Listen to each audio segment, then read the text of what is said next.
Hi po, sa video na ito, may ipapakita ko sa inyong mga extension na pwedeng makasave kayo ng maraming pera sa pagbili ng mga products. So, kasi minsan yung mga products na binibili natin, meron tinatawag na mga coupons. Tapos, meron ding tinatawag na cashback na pagka bumili ka ng product sa certain na mga stores, pwede kang makakuha ng pera pabalik sa'yo. So, magagamit mo ng husto yan kung seller ka. Okay, dahil makakatipid ka ng husto sa mga ibang mga products sa certain na mga stores. Tapos kung VA ka, magagamit mo rin yan kasi para makakatipid yung client mo and mas marami ka makikita mga profitable na products na originally hindi profitable kung walang coupon. Para mas maintindihan mo, punta tayo sa screen ko. Ayan, so eto tayo sa screen ko and makikita nyo, meron tayong tinitignan product dito na Raw Sugar, The Scalp Restore Shampoo, tapos Conditioner Combo. So makikita nyo rin na Activated Charcoal Tea Tree plus Moringa.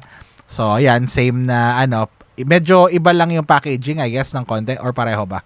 Actually pareho pala, okay. So na-check ko na yan kung parehong-pareho. So pareho sila 18 fluid bottles, fluid ounce, okay? So ayan yung ayan yung conditioner, okay? Tapos eto yung shampoo. So kunyari gusto ko ng 5 combo nito, 5 units nito. So pag sinabi kong unit, yan yung kung as one, okay? As one yan, 1 unit yan, dalawang yan. So kuha ko dito ng individual units na tig 5 kunyari, okay, add for shipping. So dito, shipping din, syempre, add 5, okay, add for shipping, ayan. So makikita nyo na dito sa store na to, parang 35 ay free shipping. Tapos merong extra with coupon na ganyan, okay? So tingnan natin ha, okay? So ngayon 99.90 siya na 5 pieces each. So pag kinompute ko na yan, so okay, 99.90. Tapos divided by 5 kasi nga tig 5 sila, so 5. Tapos kunyari sabihin na lang natin na yung yung prep niya ay 250 kunyari dahil combo siya. Okay, multi-pack siya. So plus 2.5. Tapos yung aking shipping and placement fee ay 50 cents. So, plus 0.5, okay?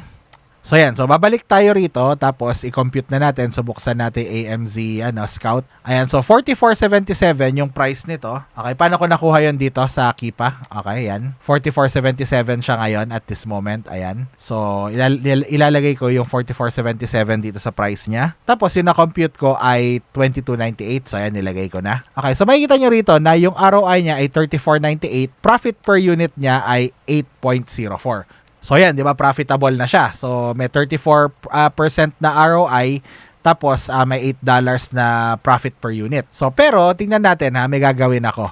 So 'di ba dito makikita niyo na extra 15 off 35 plus site-wide with code AUG15. So subukan natin gawin dito yung AUG15. Yan, tas apply natin. So yan, makikita nyo na naging 84.90 na lang siya. So kung 84.90 na siya ngayon, 0.9 tapos divided by 5 plus 2.5. Okay, plus 0.5. Diba yung 2.5 yung prep, tapos yung 0.5 yung placement, saka yung shipping. So, 1998 na lang siya ngayon. So, pag naging 1998 siya, makikita nyo na may ROI siya na 56 na, di ba? Ang laki na. Tapos yung profit per unit niya, 11.37. So, wag nyo kakalimutan na gumamit ng coupons kung meron. Ngayon, merong mga extension na parang nag-a-apply siya ng iba't ibang coupon. Minsan kasi yung coupon hindi obvious dito. Ito this time obvious na may coupon siya. Pero hindi lahat ng store ay merong mga coupon na dinidisplay. Minsan secret, parang ganun, or minsan ini-email lang nila tapos pag wala ka dun sa email list nila, so hindi mo siya makukuha. So ang re-recommenda kong app ay Coopert. Okay? So Coopert, ayan, makita nyo, coopert.com, okay? Tapos add to Chrome nyo lang siya, okay? So pagpunta nyo sa Coopert, ayan, add to Chrome. Tapos hintayin natin, okay? Tapos yan, makita nyo, add to Chrome ulit dito. So add to Chrome, ayan. Tapos add extension. Okay, so ngayon naka-install na siya. Oh, teka. Ayan. So ngayon naka-install na siya. Tapos tingnan nyo kung anong gagawin ng Coopert. So natin yung Coopert, ilabas natin. Nasaan ba yung Coopert na yan? Ayun, pin natin, okay? So may available coupon siya, di ba? So yung Coopert na yan, ayan, nakita nyo? So ang ginagawa niya ay meron na siyang apply coupons ngayon, di ba?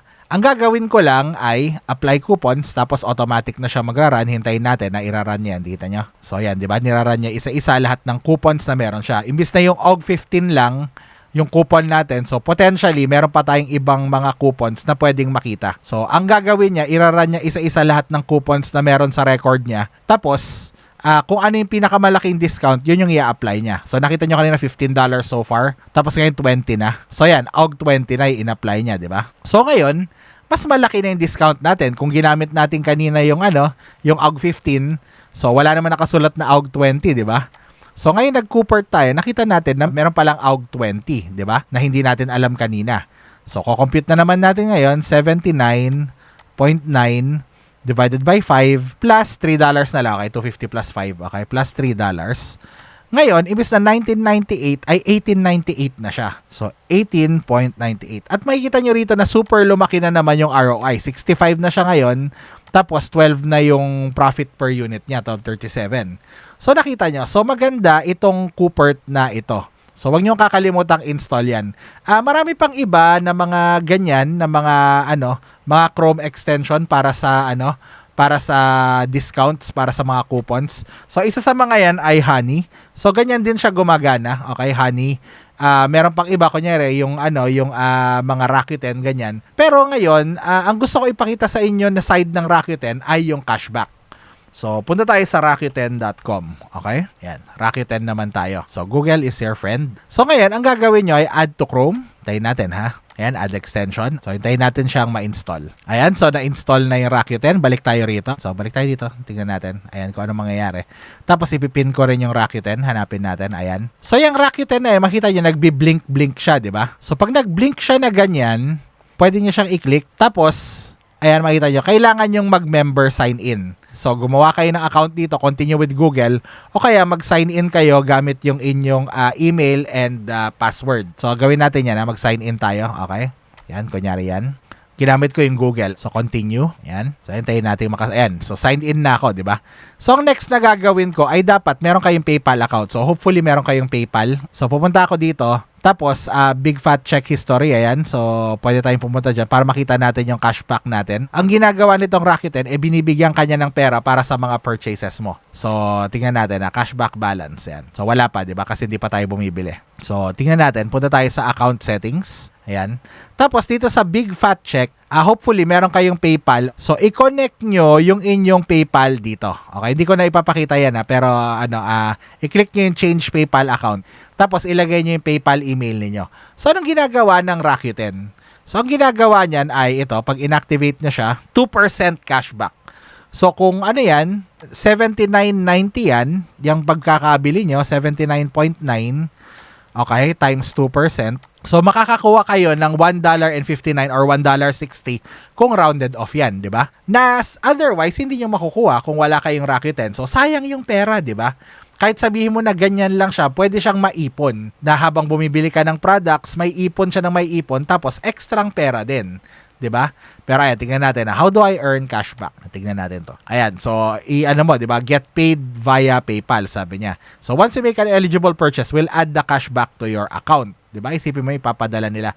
Tapos makukuha mo siya every 3 months. So, I guess wala na siyang minimum pala. Okay.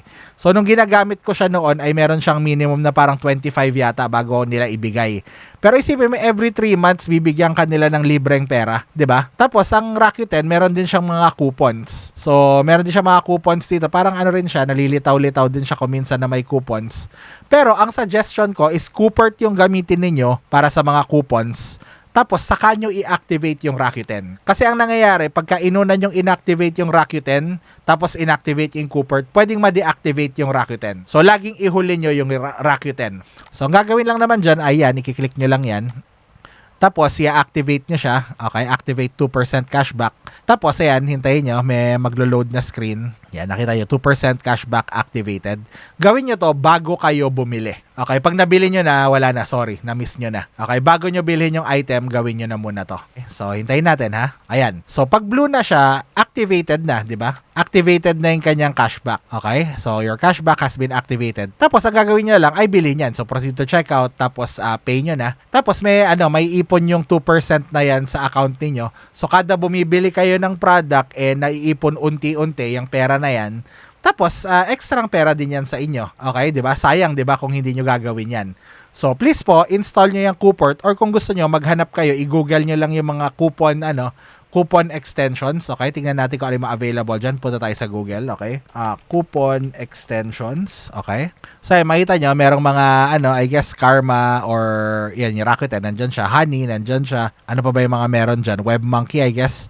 So tingnan nyo na lang isa-isa. Pero ako kasi personally, ang ginagamit ko lang ay Coopert. So Coopert lang ba yung maganda? Hindi. Coopert yung pinapakita ko sa inyo dahil yun ang nakasanayan as usual.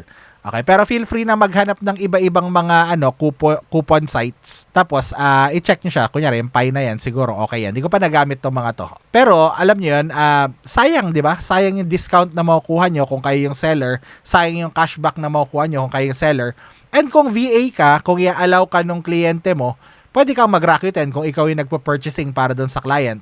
Tapos PayPal mo na lang ilagay mo, 'di ba? So extrang pera din 'yon para sa iyo kung VA ka. Kung i-allow ka ng syempre magpaalam ka, nakakahiya naman.